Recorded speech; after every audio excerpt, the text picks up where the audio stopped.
Bonjour à tous, bienvenue dans cette nouvelle émission de décryptage avec Pierre Paral, responsable de la gestion multi-asset chez Natixis IM Solutions. Pierre, bonjour. Bonjour Caroline. Donc cela bouge enfin, Pierre, du côté des marchés financiers et notamment du côté du marché actions, mais aussi obligataire.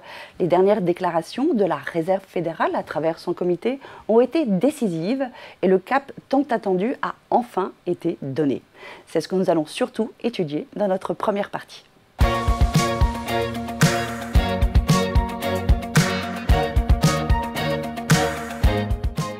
Alors effectivement, depuis plusieurs semaines, voire plusieurs mois, nous étions en attente de visibilité et de direction franche. Les marchés financiers tâtonnaient, on se cherchait aussi un petit peu. Aujourd'hui, c'est plus le cas. On sait où l'on va et notamment, ça en est fini avec l'augmentation des taux directeurs ou cette fois, c'est sûr ?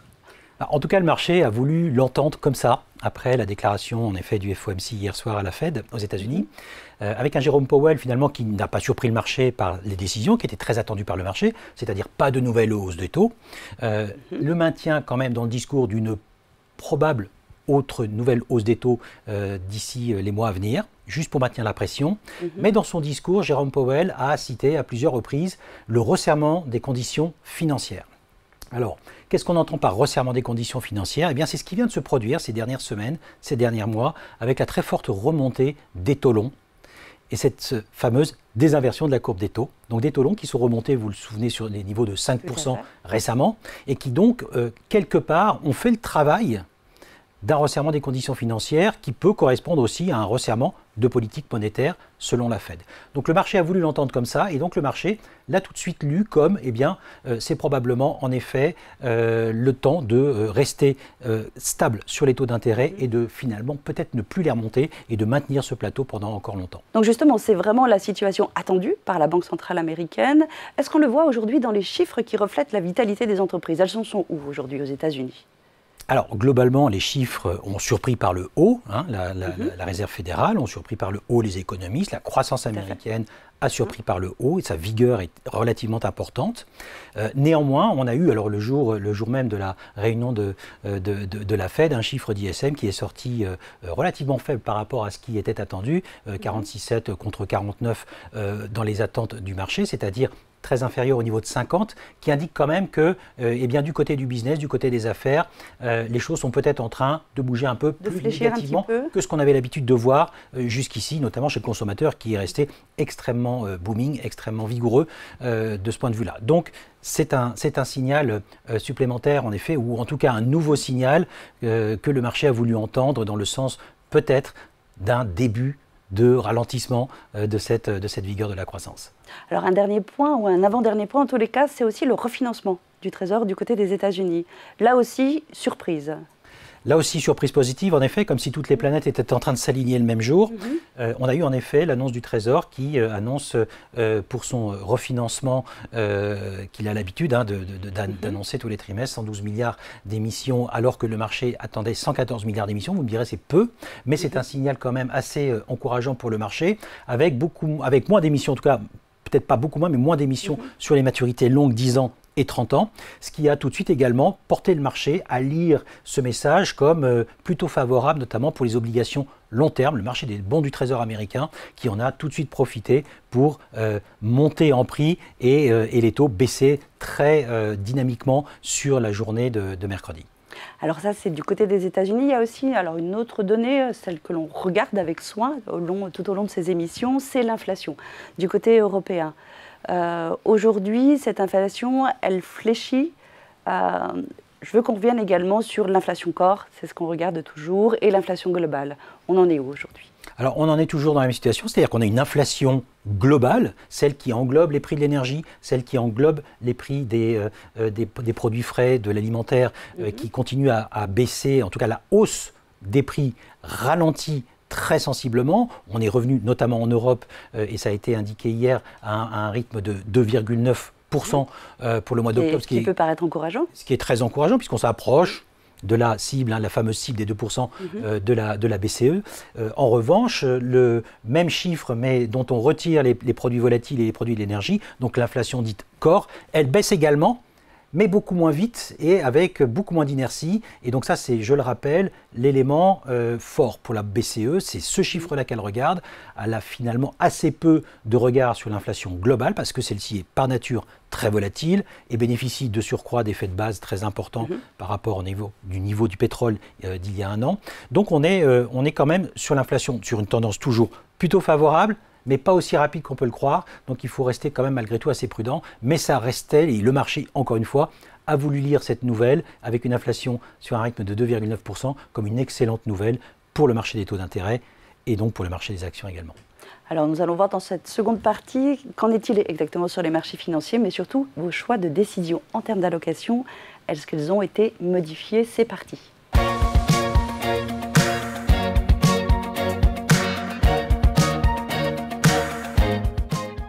Alors effectivement, cette nouvelle configuration de nouvelles positives a un impact sur les taux longs, vous l'avez évoqué, mais aussi sur les marchés actions. Ça bouge vraiment sur les deux classes d'actifs aujourd'hui. Oui, du coup, les deux classes d'actifs sont impactées. D'abord, il y a eu un très gros appel d'air sur les marchés obligataires en général, et d'ailleurs sur tout l'ensemble de la courbe, du 2 ans au 30 ans. Tous les taux ont baissé sensiblement, notamment aux États-Unis, beaucoup plus aux États-Unis d'ailleurs qu'en Europe, mais l'ensemble des taux dans le monde ont beaucoup baissé.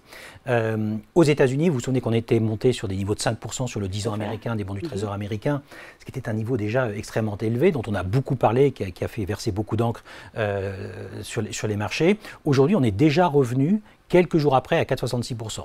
Donc ça montre également à quel point la volatilité de ce marché obligataire est importante. Je rappelle qu'on est sur une volatilité autour de 120-130% sur le marché obligataire américain, dans un marché normal qui fonctionne à peu près normalement et avec un stress normal, on est sur des niveaux entre 40 et 60%.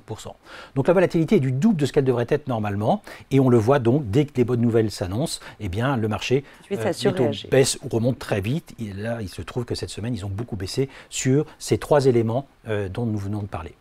Aussi en Europe, vous avez dit particulièrement aux États-Unis, c'est une même tendance en Europe, mais avec une volatilité moindre, en tout cas des écarts moindres. Voilà, les écarts sont moindres en Europe, mais par sympathie pour le marché américain, on a toujours un marché européen qui accompagne le marché américain dans le même sens. On ne voit pas du tout de dichotomie entre l'évolution des taux européens et des taux américains. Ça va dans le même sens, mais avec beaucoup moins d'inertie sur le marché européen. Une journée comme aujourd'hui, on en perd 6 ou 7 points de base sur du 10 ans, ce qui est beaucoup plus modéré que ce qu'on a connu sur la courbe américaine.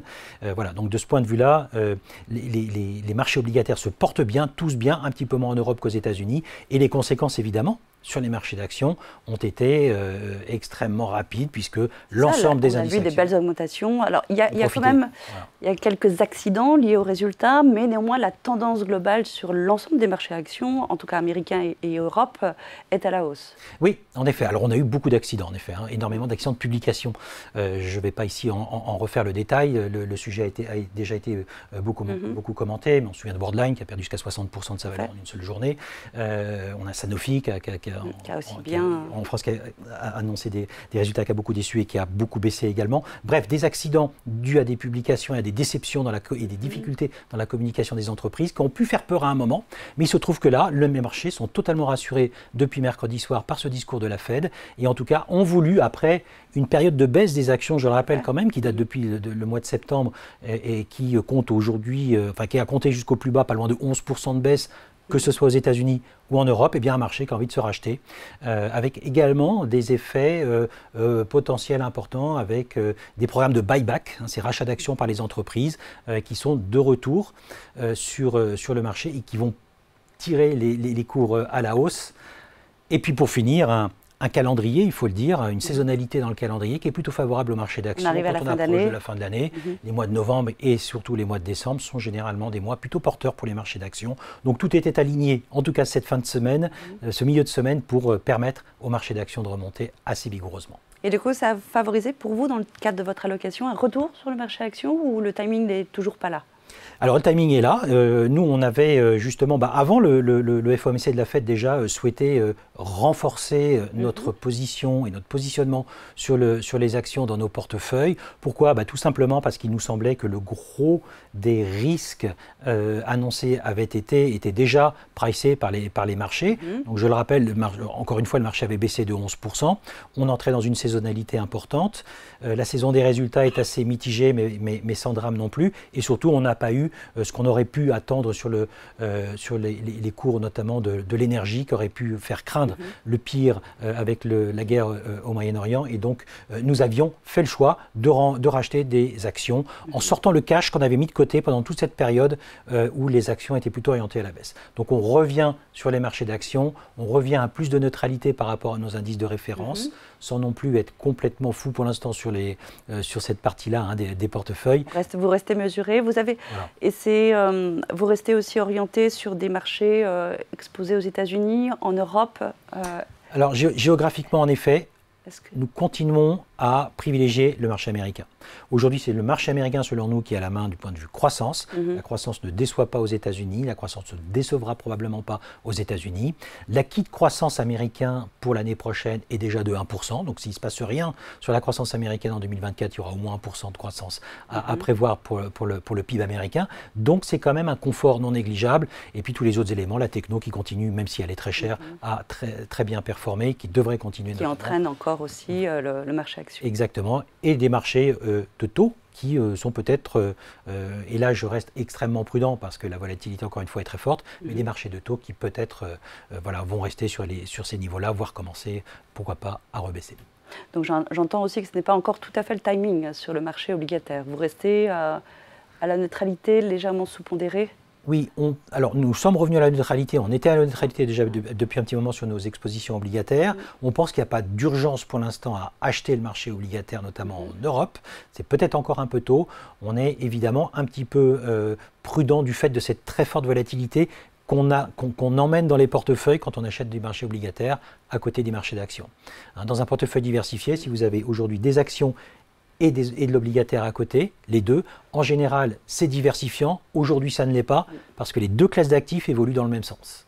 Donc, ça n'a pas vraiment d'intérêt aujourd'hui d'être, investi sur les deux en même temps. Ça double les risques et ça nous pousse aujourd'hui, nous, à être encore un petit peu prudents sur le marché obligataire. Très bien. Merci beaucoup, Pierre. Merci, Caroline. Merci à tous de nous avoir suivis. Donc nous suivrons de près la vigueur retrouvée du marché actions et attendrons peut-être un retour sur le marché obligataire. Je vous dis, quoi qu'il en soit, à très bientôt pour une nouvelle émission.